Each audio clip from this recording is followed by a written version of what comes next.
Bom dia, meus queridos! Bem-vindo a mais uma aula de produção de texto. Hoje eu vou fazer uma revisão do terceiro ciclo todinho, porque a gente conseguiu terminar o conteúdo, né, o conteúdo básico da segunda série na última aula. Então, hoje eu vou fazer uma pequena revisão agora do terceiro ciclo, de algumas coisas que a gente viu lá no primeiro e segundo bimestre, para a gente encerrar o conteúdo para vocês, né, saberem o que foi estudado ao longo desse ano, apesar das dificuldades, a gente conseguiu aí terminar o conteúdo. E eu tenho mais alguns avisos para vocês no final, então assistam o vídeo até o fim. Vamos lá, essa passagem aqui, esse slide onde eu vou falando o que está faltando, os avisos, eu deixo para o final.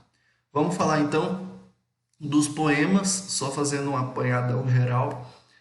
Os poemas são do gênero lírico, mesmo tendo alguns, né, os principais representantes do gênero lírico são os poemas, mesmo tendo outros textos que também são do gênero lírico e também tendo alguns tipos de poemas que não são do gênero lírico, a gente falou deles, né? Os poemas são divididos em versos, estrofes e rimas. A principal classificação dos poemas é essa. Se o texto não for dividido em versos e estrofes, não é poema, certo? Os poemas estão ligados ao sentimento e existem poemas de estrutura fixa e poemas de conteúdo específico, certo? A gente falou sobre isso também. A gente falou a diferença entre poema e poesia, que poema está ligado à estrutura, enquanto que a poesia está ligada ao conteúdo. A gente pode fazer poesia em todos os gêneros literários, independente se ele for dividido em versos e estrofes, mas para ser poesia é preciso estar dividido em versos e estrofes. Lembram-se disso também, né? E a gente falou dos tipos de poemas, são aqueles poemas, principalmente os poemas ligados a conteúdo, né? A epopeia, que é do gênero épico, a tragédia, que é do gênero dramático, o poema de cordel, que a gente falou que é uma representação forte aqui do Nordeste brasileiro, o madrigal, a écloga, a elegia, a ode e a sátira. A gente falou, né, bastante desses tipos aqui dos poemas ligados ao conteúdo. A gente não falou dos poemas relacionados à estrutura, mas a gente citou todos eles, vocês se lembram, né? O soneto, acróstico, balada, rondó, rondel e sestina. A gente não falou desses 6 tipos de poemas aqui especificamente, a gente falou um pouquinho mais sobre o soneto, que é o mais famoso dos poemas, chegando às vezes a ser confundido, que todo poema precisa ser soneto. Não é, a gente viu que existem vários outros tipos de poema. E a gente também falou do haikai e da trova, que são os 2 tipos de poema que têm relação tanto com o conteúdo quanto com a estrutura. O haikai tem estrutura fixa, né? Principalmente o haikai guilhermino, e a trova também tem estrutura fixa, mas podem ser classificadas em até 4 tipos de acordo com o conteúdo. A gente falou agora mais recentemente dos anúncios publicitários também, que tem linguagem verbal e não verbal, argumentação icônico-linguística. Vocês lembram o que é isso? Argumentação icônico-linguística é argumentar tanto com palavras, com a linguagem verbal, quanto com a linguagem não verbal, para convencer o consumidor ou o receptor da mensagem. O anúncio publicitário tem a função de persuadir o leitor, está ligado ao gênero dissertativo. Ele pode vender tanto um produto, quanto uma ideia, quanto a marca. Lembrem-se que anúncios publicitários não são feitos só para vender produto, eles não são exclusivos para vender produtos. E o anúncio publicitário também tem a linguagem simples, clara e objetiva para chegar direto ao receptor, para que o receptor entenda a mensagem, para que todo mundo, para que a grande massa ou um público específico entenda a mensagem, certo? A gente falou também dos romances, que são narrativas longas e complexas, que tem vários núcleos, tramas e personagens. Lembrando que núcleos são grupos de personagens que às vezes ficam separados de outros personagens que tem pouca ligação entre eles. Tem vários personagens que são centrais, não são, existe, né, o personagem principal, que é sempre o protagonista, e o antagonista, são sempre os personagens principais do romance, mas que existem outros personagens de grande destaque e que eles são meio que os personagens principais de cada núcleo. E por isso que a narrativa do romance é tão complexa. porque ela tenta entrelaçar as histórias de vida de vários personagens. O romance tem linguagem variável, tá, pessoal? Pode ter um romance regionalista, pode ter um romance escrito na linguagem culta, pode ter um romance escrito em linguagem coloquial, pode ter romance escrito até com gírias. Então, a linguagem do romance ela é variável. Ela não tem uma linguagem específica do romance. A característica principal do romance é que ele tem uma estruturação temporal. Ele está localizado no tempo e no espaço. Você consegue identificar muito bem onde o romance se passa e em que época o romance se passa. Essa é a característica principal do romance. Além, né, lógico, de ser uma narrativa longa e ter vários personagens, núcleos e tramas. Além disso, o romance tem elementos específicos da narrativa. O romance é o principal tipo textual que representa o gênero épico, porque ele tem todos os elementos necessários para a construção da narrativa. Ele possui narrador, personagem, enredo, tempo, espaço e clímax, certo?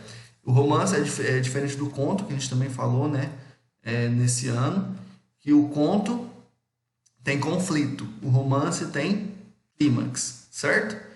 O que é o clímax? Por que a gente chama de clímax no romance e no conto a gente chama de conflito? Porque o romance pode ter vários conflitos.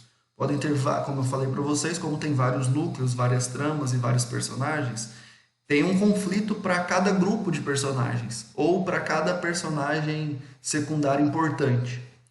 Enquanto que o clímax é o ponto alto, que geralmente está ligado diretamente ao protagonista e ao antagonista, que são os dois personagens principais do romance, certo?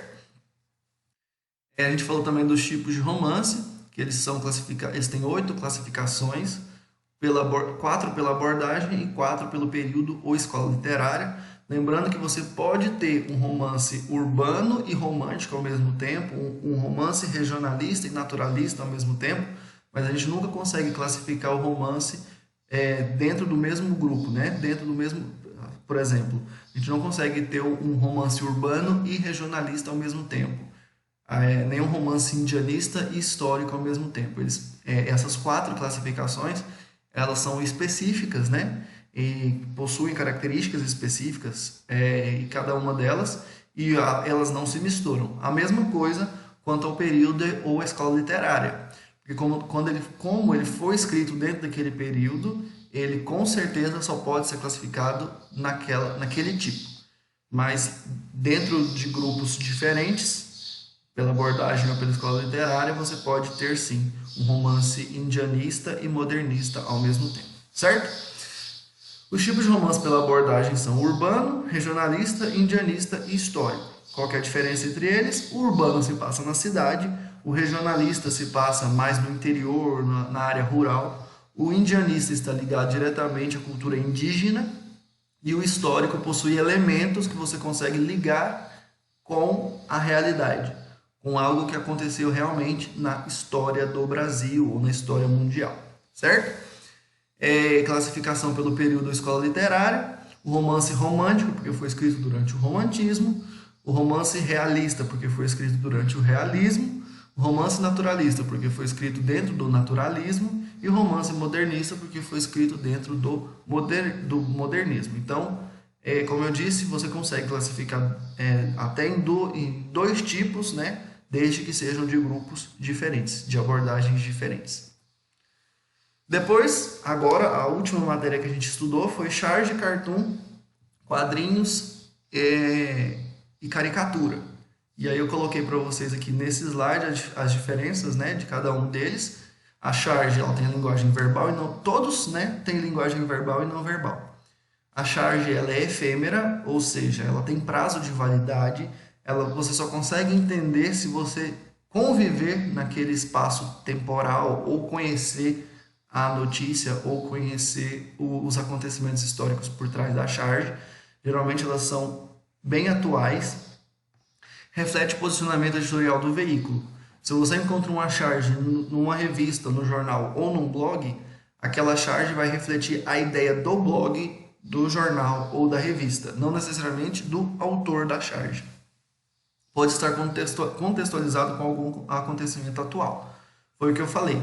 A charge pode estar diretamente ligada a uma notícia dentro daquela edição. Por exemplo, uma charge do Jornal Popular de hoje pode estar ligada a uma notícia que foi publicada no Jornal Popular de hoje, certo? Ela é bem atual. Enquanto que o cartoon, considerado como uma anedota gráfica, o que significa isso? Que ele pode ser considerado como um desenho que reflete algo da sociedade, por isso a anedota, uma brincadeira com algo que acontece na sociedade.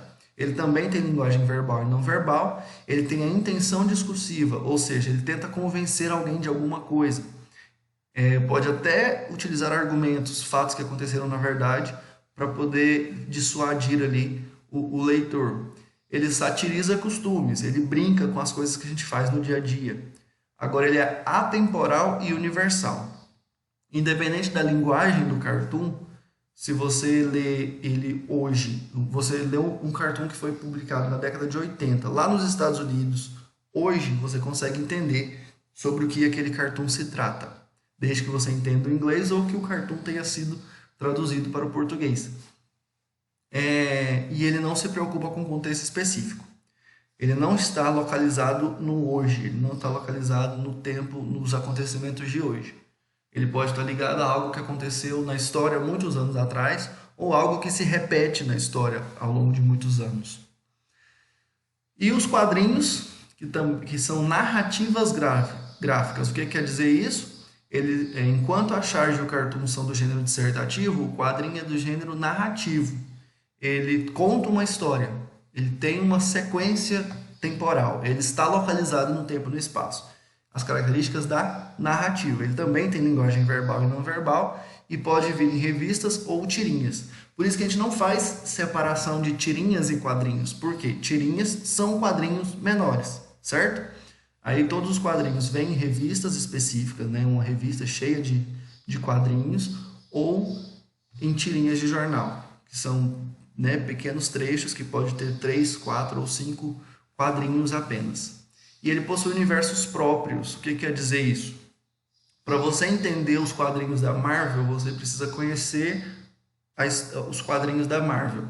Para você entender os quadrinhos da Turma da Mônica, você precisa conhecer o universo da Turma da Mônica. Mesmo que seja uma tirinha.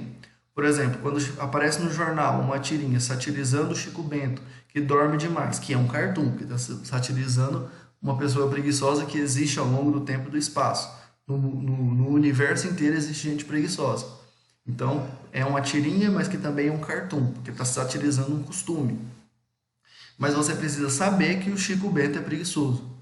Quando vem um quadrinho que faz uma brincadeira com o linguajar do Cebolinha, porque ele fala helado, você precisa entender que o Cebolinha fala helado para você entender o quadrinho. Então, você precisa entender do universo dos quadrinhos para você reconhecer a história, para entender a história do quadrinho, certo?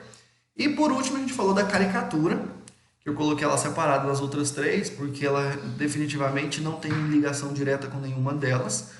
Ela está presente em jornais, revistas, blogs, festas e praças, né? Praia também, vários lugares que a gente vai. Tem pessoas que fazem caricatura ali em tempo real, faz caricatura de pessoas comuns, de personalidades, celebridades, de animais, de objetos, tudo pode ser caricaturado.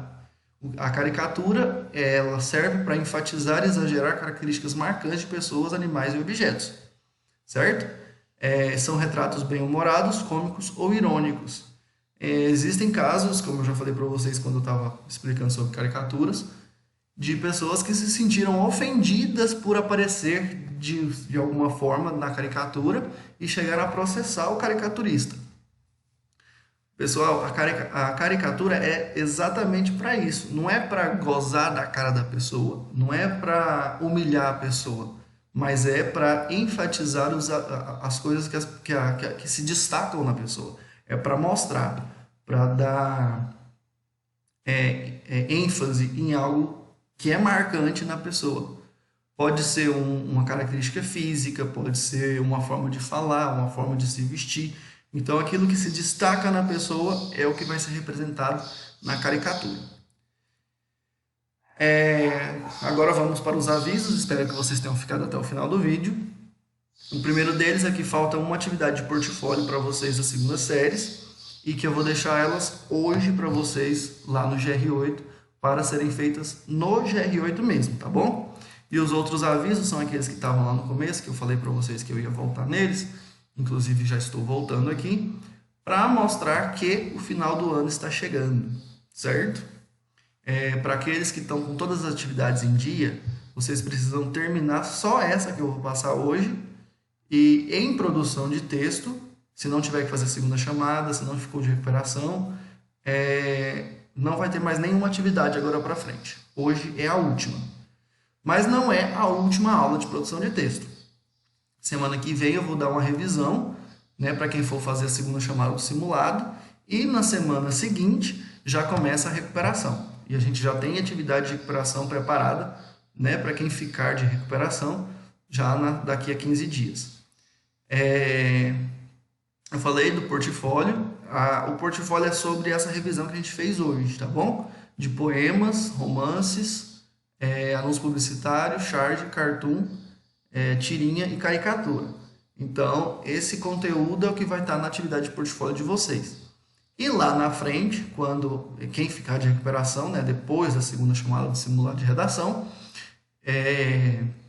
a recuperação especial vai ser uma revisão de tudo que a gente viu no ano. Porque essa recuperação especial, né, é recuperação de fim de ano, recuperação e revisão do que a gente viu ao longo do ano. Certinho? Então, para quem está com as atividades em dia, termine a atividade de hoje, tem até dia 2 de dezembro para resolver. E fiquem todos com Deus, bons estudos, boa semana para vocês.